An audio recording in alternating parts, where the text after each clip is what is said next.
ونستعينه ونستغفره ونعوذ بالله من شرور أنفسنا ومن سيئات أعمالنا من يهده الله فلا مضل له ومن يضلل فلا هادي له وأشهد أن لا إله إلا الله وحده لا شريك له وأشهد أن محمدا عبده ورسوله صلوات الله وسلامه عليه. أما بعد، فإن خير الحديث كلام الله وخير الهدى هدى محمد عليه الصلاة والسلام وشر الأمور محدثاتها وكل محدثة بدعة وكل بدعة ضلالة وكل ضلالة في النار. أما بعد, Assalamu alaikum. We start by praising Allah. All praise belongs to Allah. We praise Him, we seek help from Him, and we seek forgiveness from Him. We seek refuge with Him from the evil of our souls and the sins of our bad deeds. Whomever Allah guides, no one can misguide, and whomever Allah misguides, no one can guide. I testify that there is no true God except Allah, and that Muhammad ﷺ is His messenger and slave. The best speech is the book of Allah and the speech of Allah, and the best guidance is the guidance of Muhammad alayhi salatu wassalam. And every newly invented matter is an innovation, and every innovation leads astray, and everything that leads astray from the straight path ends in the hellfire. And today we continue our sessions. Today I have the privilege of talking about our Prophet Muhammad alayhi salatu wassalam, and one of the aspects that is essential in our understanding and following our Prophet Muhammad alayhi salatu wassalam, and that is how to correctly love him sallallahu alayhi wa ala alihi wa sallam. Loving Allah and loving the Prophet alayhi salatu is one of the conditions of La ilaha illallah, and it's one of the conditions of being saved on the Day of Judgment. A person who says La ilaha illallah Muhammad Rasulullah with love and only to please Allah. So one of those conditions the ulama said is mahabba, and that means to love Allah with the hubb, with the love of ta'zeem and ibadah in a correct way, and to love the Prophet ﷺ in a correct way. For that reason, it is not possible for a person to truly practice Islam or even understand Islam until we love Allah subhanahu wa ta'ala correctly, and we love Prophet Muhammad sallallahu correctly. The reason I say correctly is because everyone claims to love Allah and to love the Prophet sallallahu, but there is not, I think, a Muslim or anyone who calls himself a Muslim, except if you were to ask them, do you love Allah and His Messenger ﷺ, they would have replied yes. And we see that Muslims these days, and even before it started a long time ago, those all Muslims who say we all love Allah and the Prophet ﷺ, they have different ways. Some of them, they even have different beliefs, as we discussed last week when we talked about where is Allah. And as you saw, some of the exchanges that happened at the end were very strange, and it showed that Muslims, in order for us to unite, we need to unite upon the kalima. Otherwise we can't unite. If we unite upon salah and fasting and everything else, but we differ regarding Allah and the Prophet ﷺ, that is not real unity. For that reason, it's very important for us to understand how to correctly love Allah and worship Him, and how to correctly love the Prophet ﷺ and follow him. And from all of us probably know that from the kamal, the perfection of our iman, is to love the Prophet ﷺ more than ourselves, more than our parents, more than our children, and more than all the people. And the Prophet ﷺ said, لا يؤمن أحدكم حتى أكون أحب إليه من ولده ووالده والناس أجمعين. This hadith is in Bukhari and Muslim, that the Prophet ﷺ said, none of you truly believes. If you literally translate, it means none of you believes. But it doesn't mean, because Iman, this is a very important issue. Many people now, they talk about issues of Iman and Kufr. Not everyone can talk about those issues. Unfortunately, everyone does, or most people do. Iman, just like Kufr, we have the beginning of Iman that makes someone a Muslim, and the top of Iman, which is the Iman that is top of those people who perfect their Iman. And from the perfection of Iman is to love the Prophet ﷺ more than yourself, more than your parents, and more than your children. And there are different degrees between the minimum when a person becomes a Muslim, or he or she is born a Muslim, and they understand what it is like to love the Prophet ﷺ until they reach that level, if they ever reach it. It doesn't mean that they are not Muslims, but their Iman is deficient. And they may have some deficiency which is haram, some deficiency which is makruh. These are very delicate issues which many people don't understand, and they talk about these issues of Iman because these ulama call them a'malul qulub. Loving, hating, hoping from Allah, relying on Allah. All of these are the actions of the heart. So they are the most important actions. They come before the actions of the body. That is why the belief of Ahlul Sunnah, the real Ahlul Sunnah, those who follow the Sunnah, because Ahlul Sunnah means those who follow the Sunnah. Jama'ah means those who unite upon the Sunnah.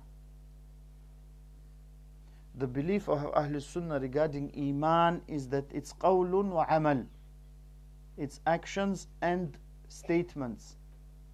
Yazidu wa yanqus. It increases and it decreases.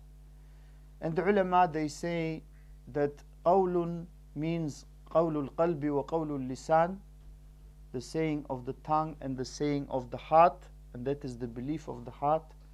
And amal means amalul jawarih wa amalul qalb.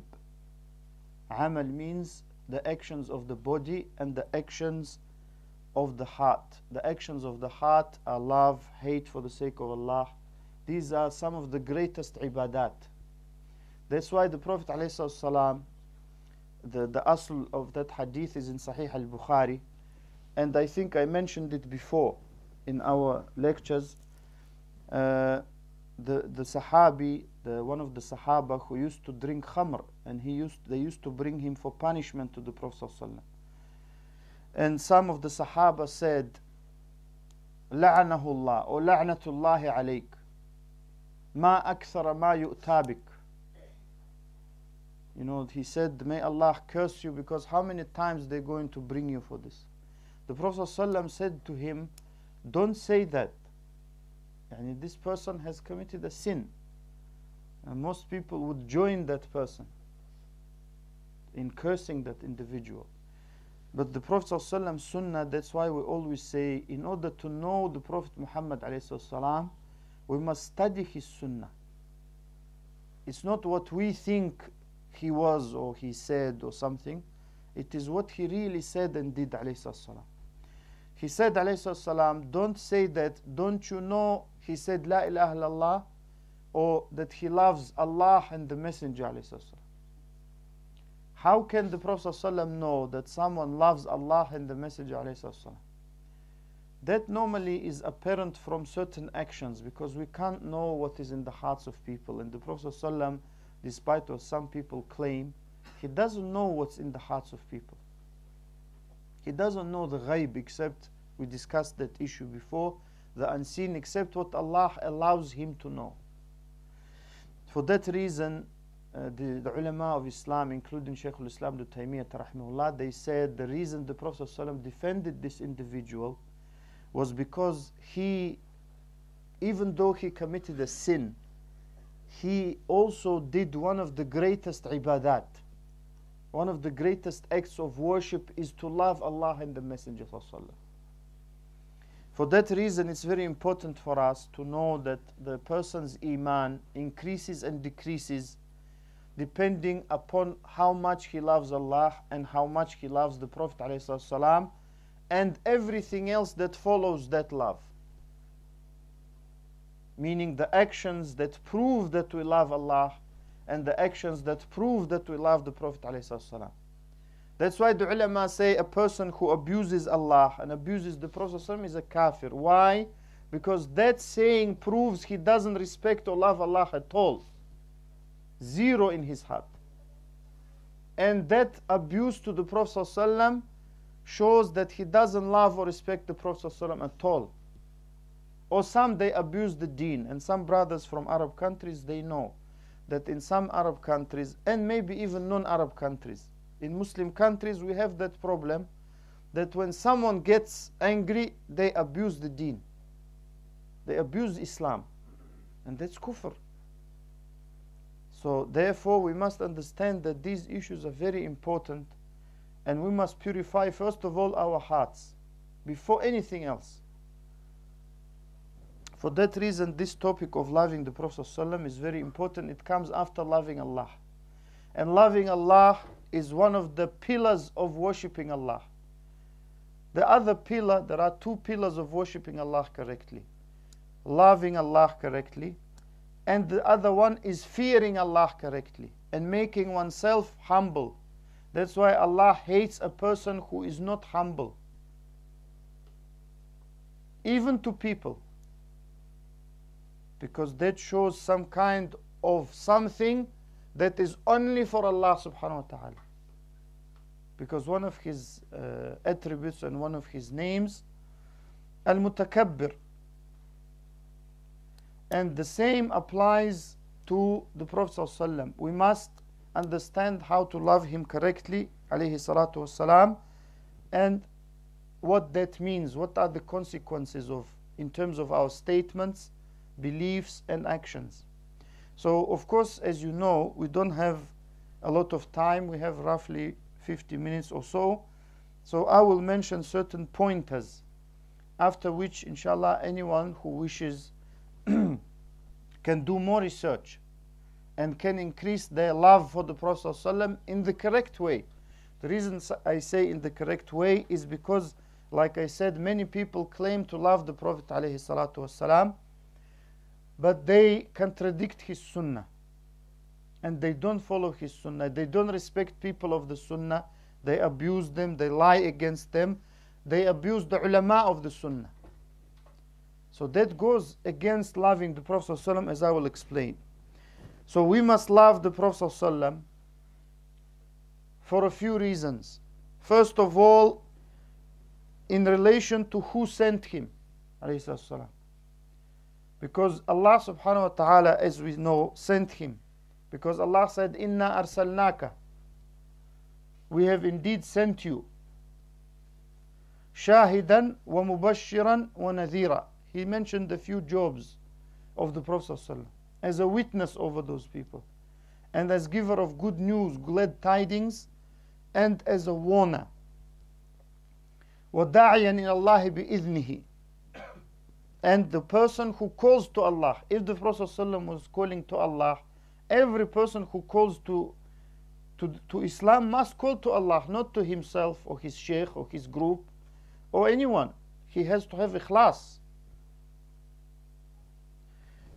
وَسِرَاجًا مُنِيرًا. And as a blazing lamp that shows the way.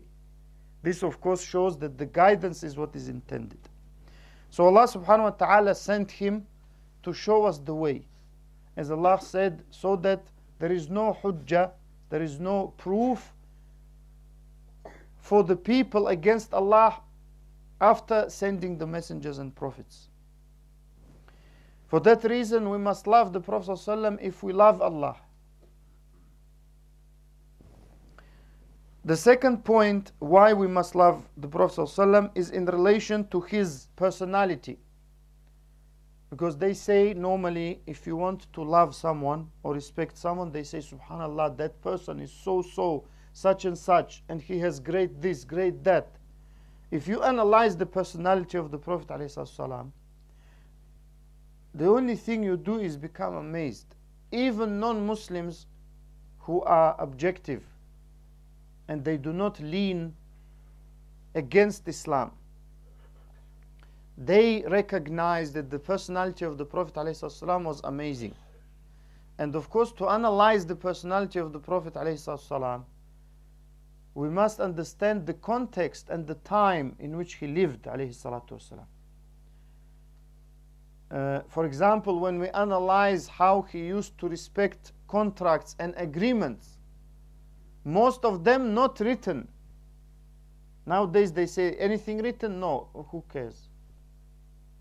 What we agree verbally is the same as written, doesn't matter. It's the same as witness or no witness. That's how the Prophet ﷺ used to do. Even one of the Sahaba, and maybe I mentioned it before, but it's worth repeating, Hudhayfa ibn al-Yaman radiyallahu anhu, him and his father radiyallahu anhum, they were going from Mecca to Medina, and they were stopped by some non-Muslims who were fighting the Prophet ﷺ on the way. And they said, where are you going? They said, to Medina. They said, you want to fight with this man? Meaning Muhammad ﷺ. They said, we just go in there. So they said, we take from you agreement that when you reach Medina, you do not fight against us with the Prophet ﷺ. Otherwise you can't go. They said, we give you that agreement. Then they came to the Prophet ﷺ and they said this. And at that time, of course, the Prophet ﷺ needed every single man who could fight. He said, you must fulfill your obligation and you must honor your agreement with those people. And we will go without you to fight, and nasta'inullah alayhim. We ask Allah to help us. That's just one example. Of course, the Sulh al-Hudaybiyah, I mentioned, I think, in the khutbahs and in the talks, the agreement of Hudaybiyah, and I advise all brothers and sisters to go to Sahih al-Bukhari in the book of Shurut, conditions, and to find it, Shurut in the war or something, and to read that hadith. That is very important hadith. It was agreed in the year 6th after Hijrah. And the story is very amazing. All of these things, they show just one aspect, the honoring of the Prophet ﷺ agreements, however difficult they are, unless, as Allah said to him in the Quran, the other party doesn't honor them. Then he has a choice and sometimes an obligation, as the Muslims have, to not honor that agreement, as the Prophet ﷺ did with some people who helped others against him to fight him. For that reason, that is just one aspect. And of course, we all know, إِنَّكَ لَعَلَى خُلُقٍ عَظِيمٍ. Allah subhanahu wa ta'ala said, you are upon a great degree of character and manners. And Allah said, وَلَوْ كُنْتَ فَضًّا غَلِيظَ الْقَلْبِ لَانْفَضُّوا مِنْ حَوْلِكَ. That if you were very harsh, with a heart that is hard, not soft, they would have run away or dispersed from around you. And also Allah described him ﷺ at the end of Surah At-Tawbah, بِالْمُؤْمِنِينَ رَؤُوفٌ رَحِيمٌ. He is kind and merciful towards the believers. This ayah shows that a person can be called Rahim, but not Rahman. Because Rahman, the meaning is only for Allah. So also the Prophet ﷺ said, إِنَّمَا بُعِثْتُ لِأُتَمِّمَ مَكَارِمَ الْأَخْلَاقِ.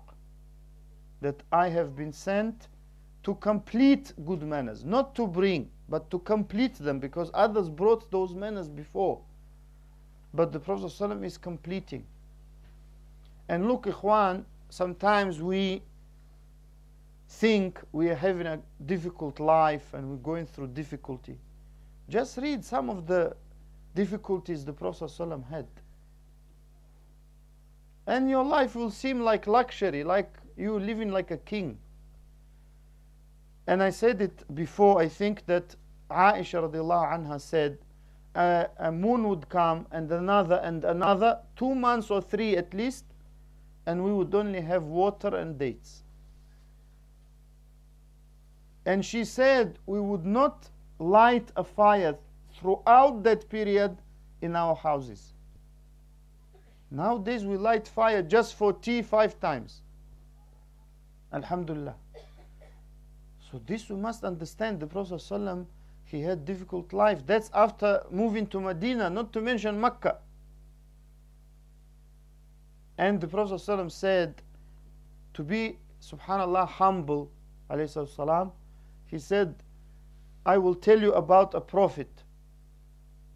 And I think in one narration says himself. And the ulama said it's himself. Some said it's Nuh. But the correct thing is himself, alayhi salam, wiping the blood after he was injured and saying, Allah, forgive my people, because they don't know. They don't know. And like I said before, some abuse that you get sometimes from some non-Muslims, who most of them, they don't know. Imagine yourself, you come home, you watch news, all you do is, sometimes you drink, sometimes maybe you don't drink. I mean alcohol. Sometimes the person goes football, sometimes he goes with his friends. None of them, they think about why we live, why we are here, what should. Their life is like sleep, eat, drink, go work, come back, go football, shout, abuse the referee or the other team, go home, mashallah. Then don't be surprised that someone, they see a woman covered, they're shocked, even though they've seen it many times. They see a man with a beard that's long, they find it strange, because for them it's a different way of life. For that reason, we must understand and we must remind one another that any difficulty we have is nothing compared to what the Prophet ﷺ did. And all of that I'm saying to show his great patience. To show his great patience. And he used to also, alayhi salam, to be extremely humble. And he used to say, alayhi salam, don't prefer me over Musa. Don't prefer me over Yunus bin Matta. These are all prophets. And he used to say in Bukhari and Muslim, Musa alayhi salam, فَقَدْ أُوذِيَ مُوسَى أَكْثَرَ مِنْ هَذَا فَصَبَرَ. Musa alayhi salam used to be harmed more than me, and he was patient. And the ulama said it's not true. Meaning that the Prophet is saying that to show that he is humble. Maybe some of it, of course, is true. We're not saying the Prophet didn't speak the truth, but we are saying the ulama said this is to humble himself, alayhi salam. That's why the Prophet said, "Man tawada'a lillahi rafa'ahu Allah." Who humbles himself for Allah, not for dunya, Allah will raise him. For Allah, because some people who don't understand, they think when you humble yourself, you're weak or you're something, or you for Allah. But when it's necessary, you also brave for the sake of Allah. Ikhwan, please move a bit forward. Jazakumullah khair. Qaddamu. So that these qualities, they must, whenever we know more about the Prophet ﷺ, they must show us how great he was, his personality. And the hadith that many people say when Ramadan comes, that Ibn Abbas radiallahu anhuma described the Prophet ﷺ that he used to be the most generous. كان النبي صلى الله عليه وسلم أجود الناس وكان أجود ما يكون في رمضان حين يلقاه جبريل. That he used to be the most generous in Ramadan when Jibril used to meet him and revise Quran with him, alayhi salam. But the first sentence gets omitted. The Prophet ﷺ was the most generous of people before Ramadan and after Ramadan. But in Ramadan he used to increase it. And he used to say, I don't wish to have any yellow or white, meaning gold or silver, in my house, except I like to distribute it among you. And once he said, they did iqamah, salah. They said, Allahu Akbar, they're ready to pray now. The Prophet said, stay where you are. And he went and came back, and the Sahaba then asked, he said, there was some gold which I feared if I don't distribute, it will be something. The Prophet ﷺ used to say, you ask me and I give you, you ask me and I give you, you ask me and I give you, until I have nothing. وَلَن تَجِدُونِ بَخِيلًا. You will never find me bakhil.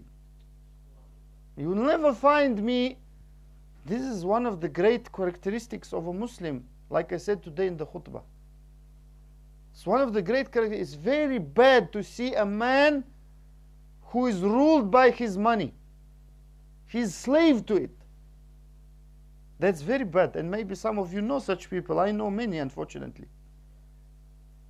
But we also, alhamdulillah, we shouldn't say like some people, oh, Muslims all bad. No, we have a lot of good people who spend a lot, mashallah, jazakumullah khair, who spend a lot. And they follow, if they have the correct niyyah, the correct intention, and they spend because it's the sunnah, they will get great reward. Which you can't imagine. The Prophet ﷺ said, this small, less than a meter, the whip, I mean the biggest whip is a meter maybe. Whip, yeah? Which is sawt, with sin. That لموضع صوت أحدكم في الجنة خير من الدنيا وما فيها. Is better than the whole dunya, and that space in Jannah, in paradise, is better than the whole dunya and whatever is in it. So imagine you get just that. And of course the person who is the smallest in ajr in the Jannah, the one who will, is long hadith, but at the end Allah will give him like this dunya and 10 times more. That's the smallest ikhwan. And he will keep saying, oh Allah, turn me, because he will be facing the nar. Because he will be taken from the nar. This contradicts the Aqeedah of the Khawarij and Mu'tazila, who say that there is no one taken from nar, from the Muslims, from the hellfire. Ahlul Sunnah, we believe that as the Prophet ﷺ told us. So his face is and it's hot. And he will say, oh Allah, turn me away from the nar. Allah will turn him. And he will say, will you ask anything? No, no, bi'izzatik, by your honor, I will not ask. He will turn him. Then he will, far he will see and feel Jannah. He will say, Allah, make me closer to Jannah. And he said, I told you, you said you wouldn't ask anything. He will say, please make me closer. Will you ask anything? No, no, I will not ask. Then he closes. So then when he sees Jannah, say, oh, make me enter Jannah. Because it's too good. So then we have in this hadith the sifa, the attribute of dahik. Allah will laugh and enter him Jannah, and he will say to him, wish what you want. Imagine someone says to us, Akhi, wish what you like, I will give you. Say, okay, let me wish as much as possible. And that person will wish what he can. Of course, Jannah opportunity. That's, I'm telling you, the smallest in ajr. Smallest in ajr. And he will wish, and Allah will give, and he will say, I will also give you more, just what you didn't wish. And he will say, I give you dunya and 10 times more. 10 times more. And now people are killing each other for some part of the dunya. Small part. It's not even all the dunya. If you analyze 1 billion pounds or dollars, it's nothing in the dunya, really. So people are killing each other. So we have to try and realize that just by following the Prophet ﷺ, a little bit, Allah gives great reward. That's why a true believer, he doesn't care about the problems in the dunya, because he's patient. Allah is trying him. It's just a trial. He knows that inna ma'al usri yusran, that after every ease there is, after every hardship there is ease.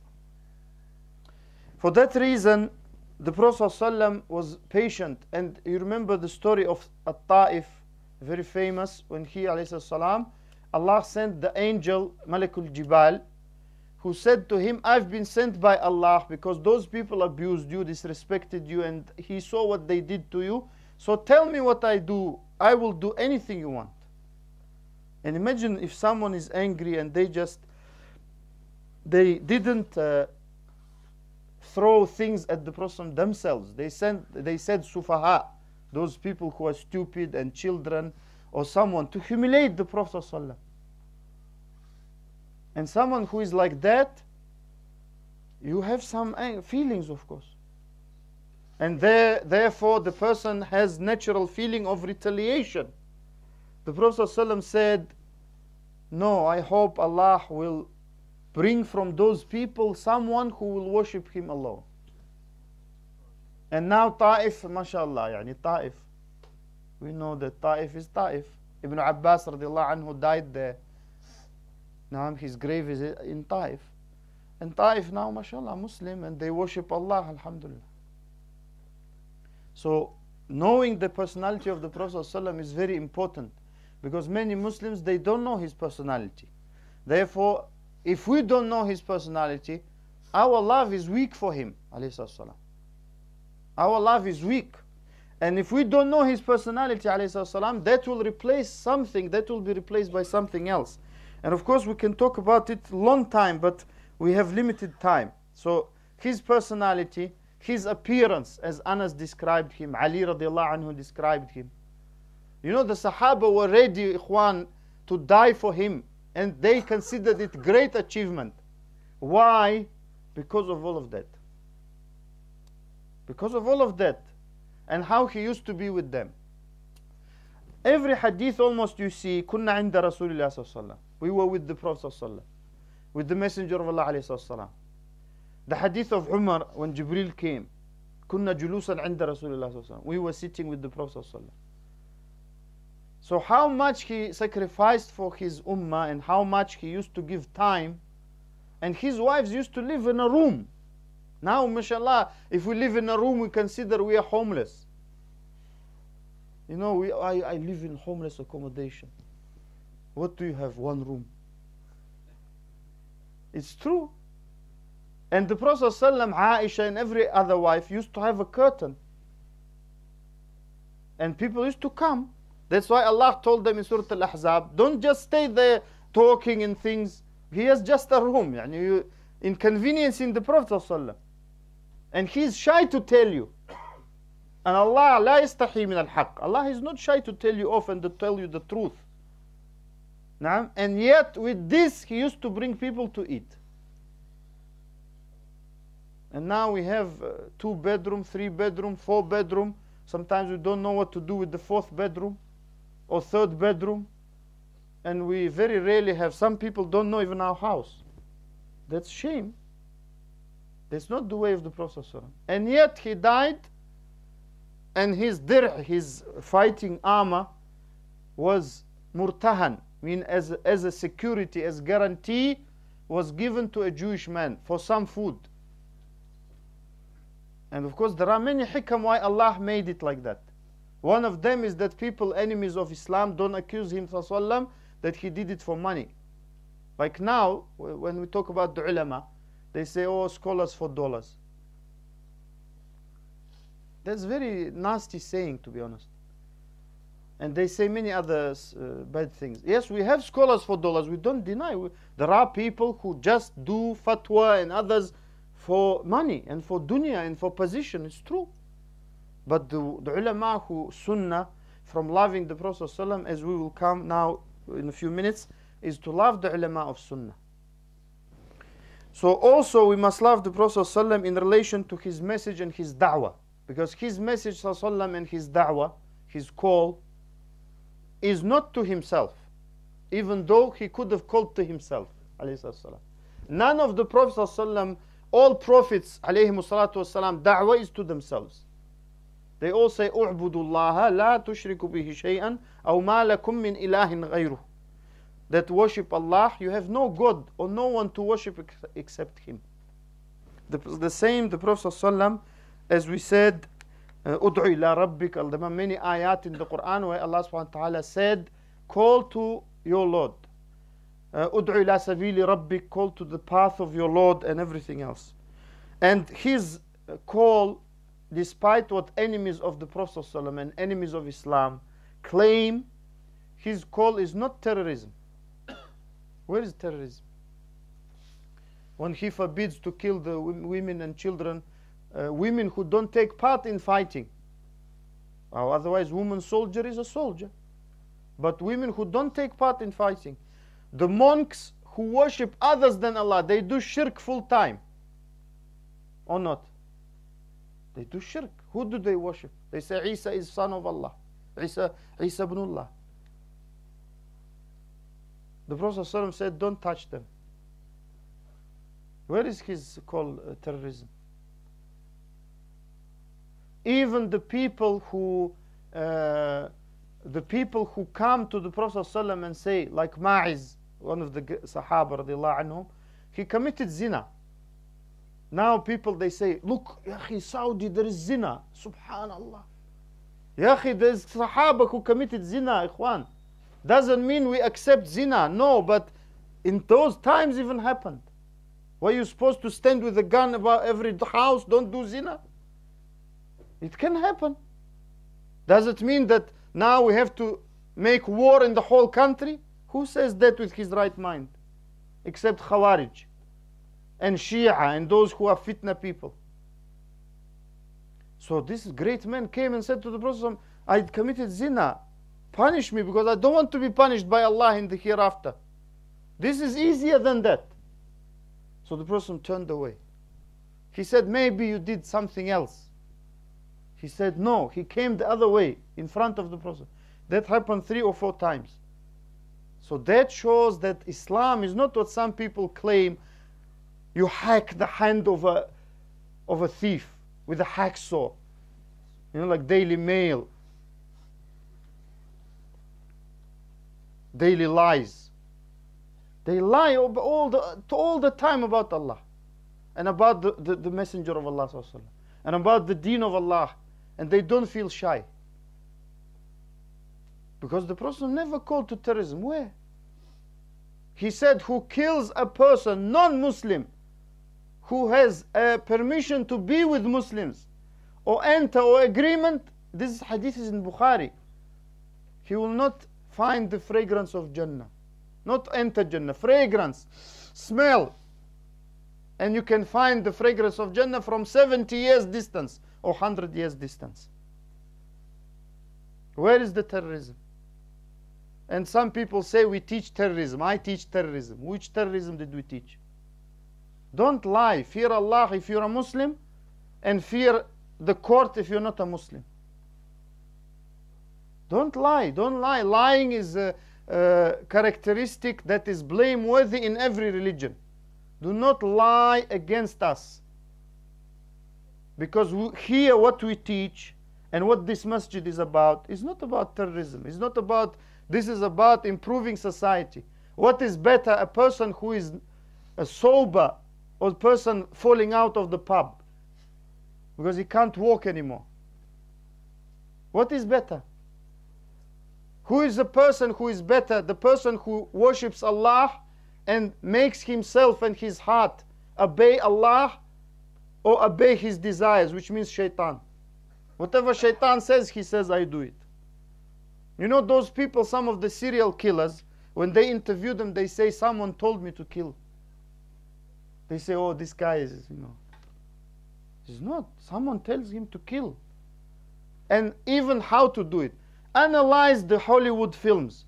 How many of them, you know, when I drive past billboards, gun like that, gun like that. Yeah, subhanallah, you calling us terrorists. Who releases how many films a year teaching how to kill? Who? Us? No. If one Muslim company released, that's it. They would be closed. And in every almost film, there are some Arabs with guns running around shouting, Allahu Akbar. What's this? And people believe it because they don't think. So if they see you with a thawb, someone actually said to us, and some brothers with us, where did you leave your camel? Because that's how they think. So some people accuse the Prophet ﷺ of being a terrorist. And that, of course, is not true. But the way to prove it is not to jump on high buildings, like some people do, or to destroy property. What's the property got to do with it? The way to do it is to, first of all, lodge a complaint. Why a newspaper or someone prints it? What freedom of speech is that? Freedom of abuse, you mean? Yes. What freedom of speech? Can I write F words in the Daily Telegraph? It's freedom of speech. FF is the article. Swear words. Can I write swear words? No. So where is the freedom of speech? That means there are limits. So if there are limits, don't abuse Prophet of Islam before you know who he is, alayhi salam. Because what you write are lies. Lies. And when we invite the BBC and everyone else, they don't turn up. Why? Because it's not interesting. Islam calls to goodness. Who's gonna? Or someone today, I think Brother Shafiq told me, Imam has been removed due to death threats. That sells. Death threats. You know, the person who has no brain left because he reads Daily Mail and Express and he watches TV. So, Imam, oh, death threats. Look, mate, death threats. This Imam, you know those crazy Muslims. Who believes that anyway? I don't know. Is anyone left who believes it? There must be someone who watches Fox News or something like that. Even many Americans call it fact-free zone. Maybe Foxes watch it. I don't know. It's Fox News. And even the name is strange. Yani. Why is Fox News? Have you ever thought? You know, I have this thing about names. So the point I'm making is the personality of the Prophet ﷺ is very important to know, and his da'wah and his message very important to know. For that reason, we love the Prophet ﷺ and we hate anyone who talks bad about them, and we explain the truth. We must. If we can't, then we ask those who can. We don't take the law into our hands and do bad things. Also, we must love the Prophet ﷺ in relation to what he has brought to mankind, not just to Muslims, to mankind. Many things, principles they use, but many people don't know that Islam brought it and the Prophet ﷺ brought it. And people, of course, nowadays they know that those laws, and of course when I think the Archbishop of Canterbury, he said good things about Islam, they nearly assassinated him. Why doesn't anyone say about that freedom of speech? That's his opinion. He said something good about Islam. Oh, that's a crime. We didn't know that. That's a new crime. To praise Islam is a new crime. And some people went as far as to say he must resign. Why should he resign? You say it's freedom of speech. So his opinion is many things that Islam stands for would benefit British society. Why not? Who said that someone is forcing people to become Muslims? No one said that. He never said that. But of course, many people, their job is to twist things. They get paid for it. And Allah said about the Prophet ﷺ, إِنَّكَ لَتَهْدِي إِلَى صِرَاطٍ مُسْتَقِيمٍ. You indeed guide to the straight path. And from the Sunnah and from following the Sunnah is to reward someone and repay the goodness if someone does good to you. How can we repay the good the Prophet ﷺ has done to us? We can't repay that. The least we can do is to love him ﷺ and follow his Sunnah.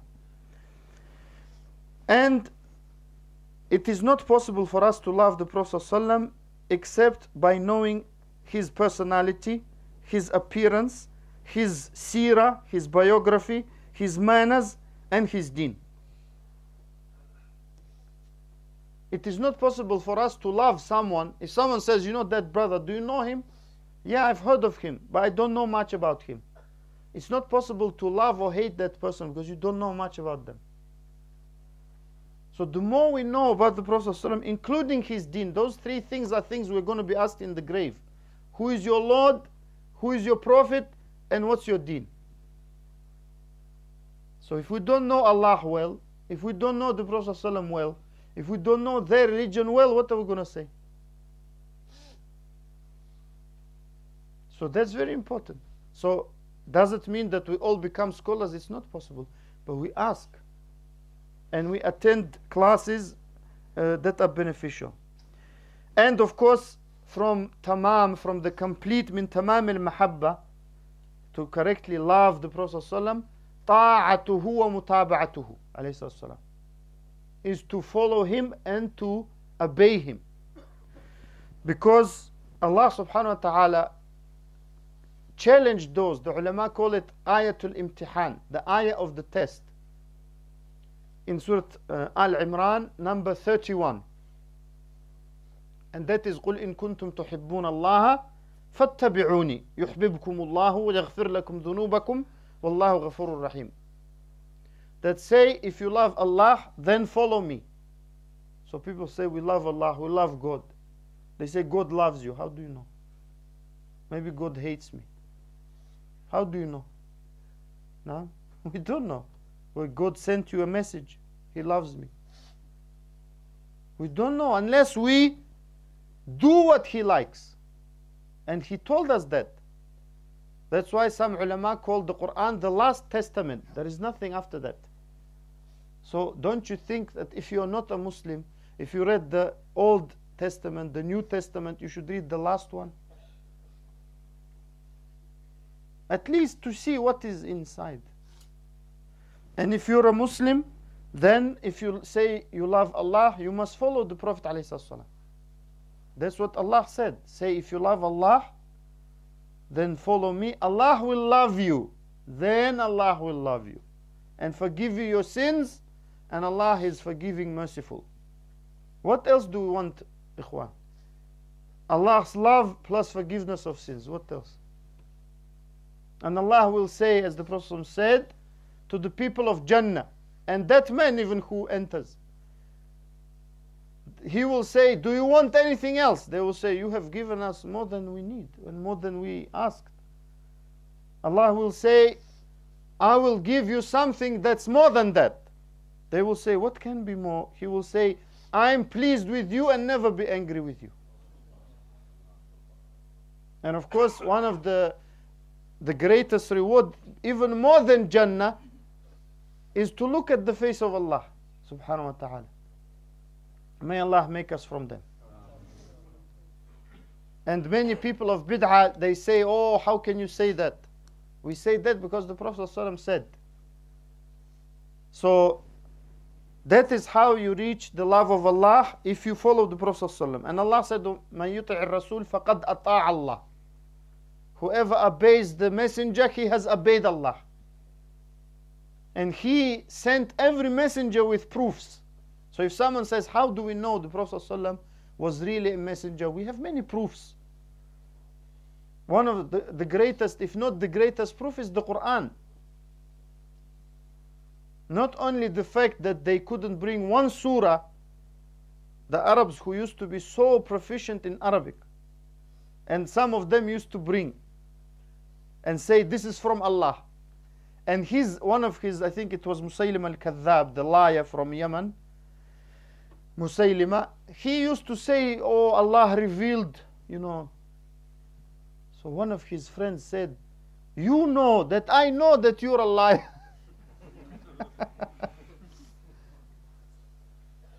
And they say that one of the rulers, they brought some guy who they mention in history books. They brought some man who used to claim to be a prophet. So that Khalifa said to him, so he said, what is your sign? Allah sends all prophets with signs. What is your sign? He said, I know what you're thinking. Oh, he said, what am I thinking? He said, you're thinking I'm a liar. So he was, even though he was a liar, he was clever liar. He said, you're thinking, أنت تظن أني كذاب. He said, that's true. So he said, lock him up in jail. Then after 2-3 days, they called him to the Khalifa, and Khalifa said to him, have you got any wahi? Meaning he's joking with him. Have you got any revelation from Allah? He said, no. He said, why? He said, the angels don't enter the prison. So he said he realized he's Majnun. So he said, let him go. So everyone tried to do something. Even now they try, you know. You can't. That's not the only miracle of the Quran. And there are many others.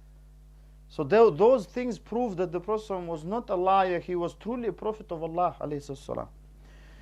And of course the ayat, they more than 30 or 40, at least 30 in the Quran that order us to follow and obey the Prophet ﷺ and obey Allah.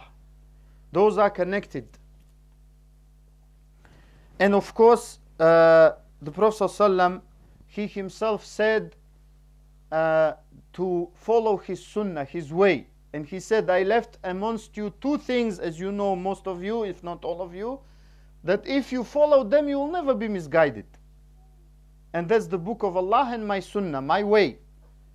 And that sunnah and the book was protected by his companions, radiallahu anhum. And also it's important to understand that from loving the Prophet ﷺ is to love his sunnah and to love his way and to hate everything that differs from that, because that means that is not good.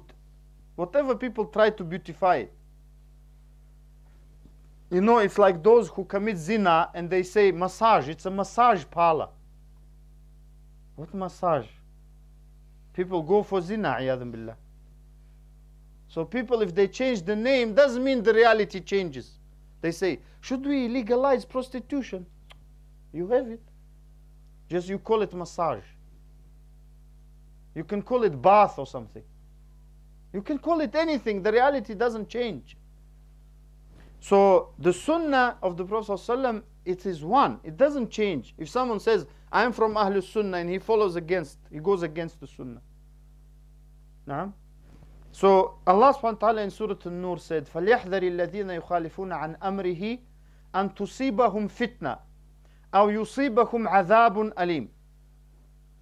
That let those who differ from the way of the Prophet ﷺ, of the Messenger, or from his way, let them beware that some fitna trial will come their way or painful punishment. And Imam Ahmad rahimahullah used to say the fitna meant in this ayah is kufr, iyadhan billah. That a person who continuously disagrees with the sunnah, that may lead him to leave Islam. That is very dangerous. Or any other fitna in the deen. The worst fitna is in your religion, iyadhan billah. If you could do Fajr and then suddenly you can't get up, that's fitna. You used to do Fajr before Imam, you come to the masjid. You do Adhan even. You open the masjid maybe. But something happened in the heart, not in your body, in the heart. All of these happen in the heart, most of them. And you can't get up for Fajr. That's a fitna. That means you have to look at yourself and what you think and feel towards others. Towards Allah, towards the Prophet ﷺ. Or any other fitna, maybe in your family life. Also hadith, the great hadith, because we have 2 more lectures left, and they, of course, in my view, an extension to this one. It's about the Sahaba and Ahlul Bayt, the relatives of the Prophet ﷺ and his Sahaba, and also about bid'ah. They related directly to this topic. So I will just point to some things like Hadith Irbad ibn Sariya radiallahu anhu, which we all know, or most of us maybe we know, that the Prophet ﷺ said, those of you who live long time will see great difference, which we see now. Every village or town has its own Islam. They call each other names. They do takfir of each other. They say they are not Muslims, they're kuffar, they're this, they're that. So the Prophet said, then you have to, when you see that, stick to my sunnah and the sunnah of the rightly guided khulafa, and bite onto it with your molar teeth. And I warn you against the newly invented things. Also, the Prophet ﷺ said that this nation will divide into 73 sects. This hadith is also mutawatir, the ulama said. Not only is it authentic, it's been narrated by many people through many chains of narration. That this ummah will divide into 73 sects, all of them in the hellfire except one. The fact that the Prophet said this ummah means the Muslims, but that doesn't mean they're kuffar. And some ulama said it means some of them may be kuffar. But what concerns us is not 72. It concerns us is one. That's why Sahaba said, who are those one? They're not worried about 72. They're worried they may not be with that one. And the Prophet said, they're jama'ah. Everyone can say we are the jama'ah. We are the group, we are the unity. But the Prophet said in another narration, what I'm upon today, ma ana alayhi al-yawma wa ashabi. What I'm upon today and my companions.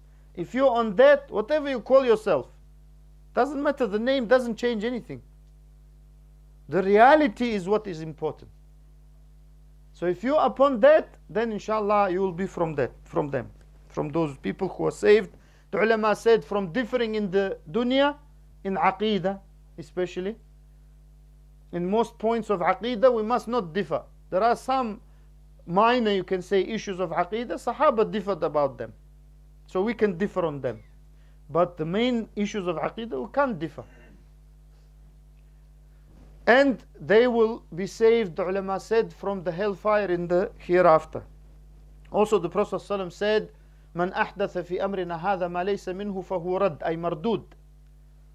Whoever innovates in this religion of ours or in this affair of ours will have it rejected. If someone says, I didn't innovate, I just do, someone innovated, then we have another version of this hadith that says, Man amila amalan laysa alayhi amruna fahu rad. Whoever does something which is not in accordance with our religion, with our sunnah, with our deen, then we'll have it rejected. Means not accepted. Now, and we're coming to the end. Just 2 points left. From loving the Prophet ﷺ is to love his companions. Because to hate his companions, as some people do, is to hate the Prophet ﷺ. Because the Prophet ﷺ said about Ansar, and he said before about Abu Bakr and Umar, sign of true iman is to love Abu Bakr and Umar. And he said sign of a believer is to love the Ansar, the helpers. And sign of munafiq, hypocrite, or sign of hypocrisy is to hate the Ansar. And of course to love his relatives who are Muslims, not non-Muslims. Muslims, and helped him. And as you know, Hamza, his uncle, died in the battle of Uhud. He was killed, and he called him Sayyid al-Shuhada. He is the leader of the Shuhada, the true Shuhada, not someone died in a demonstration. Now we have someone comparing some of those, they said like Khaalid ibn al-Walid, mashallah. What are these exaggerations, ikhwan? So those are true Shuhada. Shaheed is one who dies fighting for Allah. And the Prophet ﷺ said, Allah knows who fights for him. Not everyone, and today I was saying to some brothers, not every fight is jihad. We fighting, oh jihad. I said, not every, you see someone doing exercise, oh he's praying. He's doing exercise, he's not praying. Not every movement is salah, you know. The same way, not every fighting is jihad, ikhwan. Now we have muftis, I call them, of the coffee shop or the street. They drink espresso, mashallah, or mocha or latte. They say it's jihad. He's kafir. Ikhwan, we must fight. He's saying, why are you sitting in here then? Why? Go fight, yahi. Sitting in the coffee shop telling others to die. What is this? Eating cake, mashallah.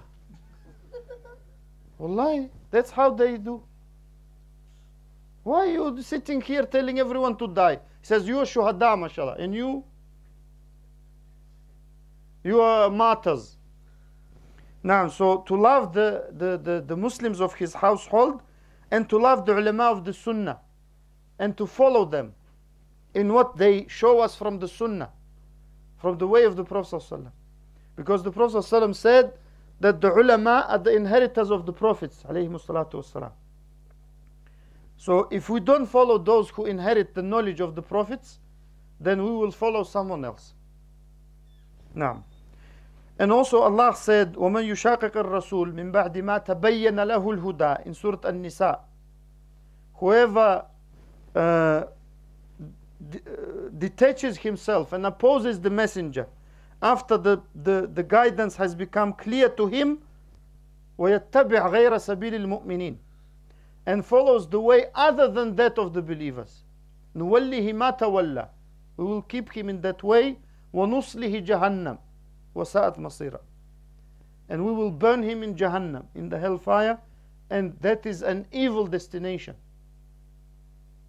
So Allah subhanahu wa ta'ala added to the way of the Prophet ﷺ the way of the believers. And the believers means those who believed first, the Sahaba, and those who come after them, following them, as Allah described them in Surah At-Tawbah, وَالَّذِينَ اتَّبَعُوهُمْ بِإِحْسَانٍ, those who followed them correctly. Naam. So that is from the Quran. And lastly, but not least, of course, I would like to say that from loving the Prophet ﷺ is to love his hadith. What he said, hadith means speech, but in our literature, in Islamic literature, we call it the statements of the Prophet ﷺ, or his actions, or his description, or his acknowledgements. Someone did something in front of him and he didn't say anything. That's part of the Sunnah. That's part of hadith.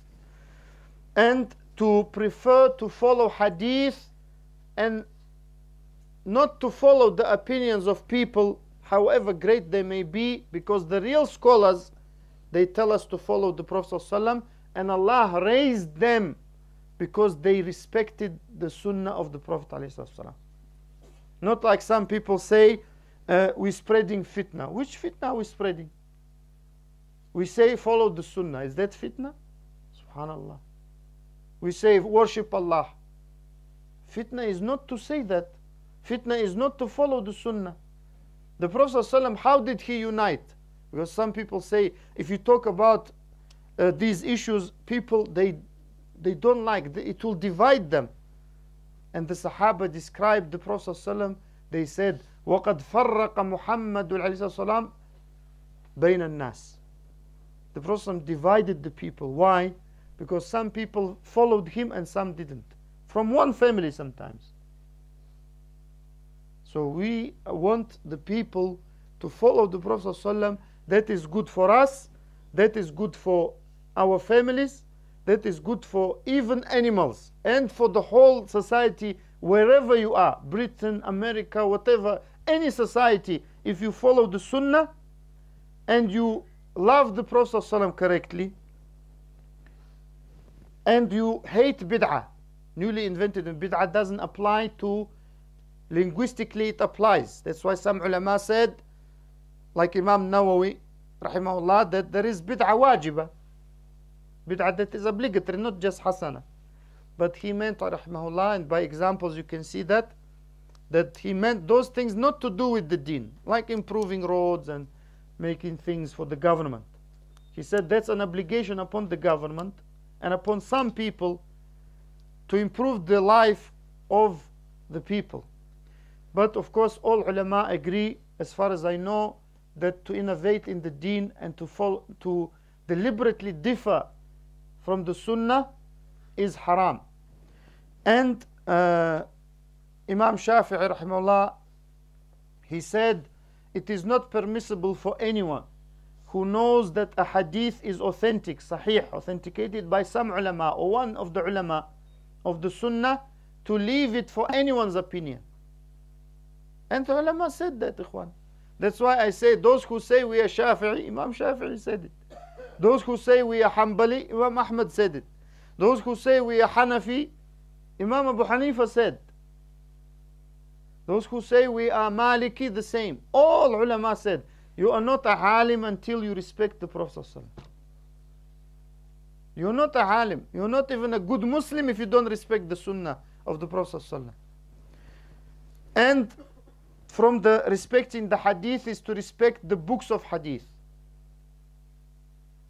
To respect the books of hadith, not to put them on the floor, not to put grapes on them, not to put tomatoes with onions on them. I've seen it with my own eyes. That's a disrespect to the books of the Sunnah. And to respect the ulama of the Sunnah and hadith. And that I mentioned the ulama generally who follow the Sunnah, but especially those who deal with hadith, because they protect the hadith and the guidance of the Prophet ﷺ for us. So may Allah enable all of us and the Muslims to truly respect and love the Prophet ﷺ, and remove the humiliation we are in through that. That is the only way to remove the humiliation. وجزاكم الله خير على صبركم.